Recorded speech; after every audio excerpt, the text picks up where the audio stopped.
வணக்கம் நேயர்களே, இன்றைக்கி நீங்கள் பார்க்க போகிற வீடியோ என்னென்னா செட்டிநாடு பழங்காலத்து மங்கு பாத்திரம். இந்த மாதிரி பாத்திரத்தெல்லாம் இப்போ பார்த்துருக்க மாட்டீங்க. அந்த காலத்துலலாம் மலேசியா, பர்மா இந்த நாட்டிலேருந்து வரவங்களாம் இந்த மாதிரி ஜாமான் வாங்கிட்டு வருவாங்க. இதில் என்ன வேணாலும் வச்சுக்கலாம். அடுப்பில் மட்டும் ஹீட் பண்ண முடியாது. வெளியில் ஒரு கலர் இருக்கும், உள்ளே ஒரு கலர் இருக்கும். என்ன வேணாலும் ஸ்டோர் பண்ணிக்கலாம். பழங்காலத்து செட்டிநாடு ஜாமானில் இதுவும் ஒன்று. இதில் எது ஸ்டோர் பண்ணி வச்சிங்கனாலும் அப்படியே இருக்கும்.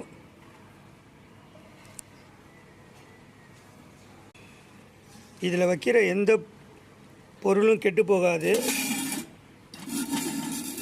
பாருங்கள், பேர்லாம் கூட அடிச்சிருக்காங்க பாருங்கள்.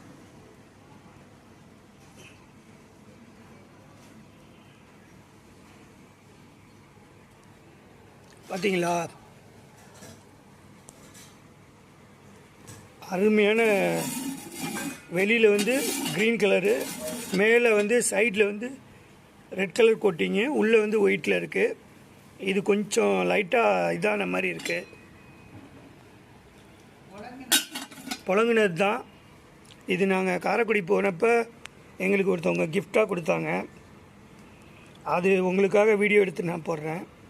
தொடர்ந்து செட்டிநாடு பாத்திரம் உங்கள் வீட்டில் என்ன இருக்குதுன்னு எனக்கு கமெண்ட் பண்ணுங்கள்.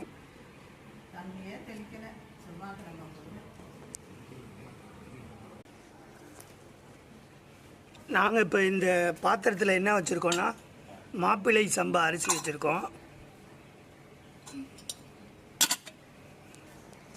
உங்கள் வீட்லேயும் இது மாதிரி பாத்திரம் இருக்கா?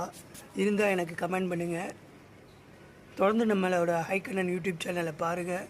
லைக் பண்ணுங்கள், ஷேர் பண்ணுங்கள், கமெண்ட் பண்ணுங்கள், சப்ஸ்கிரைப் பண்ணுங்கள். ஆமாம், இதுலேயும் பேர் அடிச்சிருக்காங்க பார்த்தீங்களா? நல்ல தரமாக இருக்குது. இது உங்களுக்கு கிடச்சிச்சின்னா வாங்குங்க. வாங்கி யூஸ் பண்ணி பாருங்கள், உங்களுக்கே தெரியும். இது அடுப்பில் மட்டும் வைக்க முடியாது, பாக்கி எல்லாத்தையுமே நம்ம ஸ்டோர் பண்ணிக்கலாம்.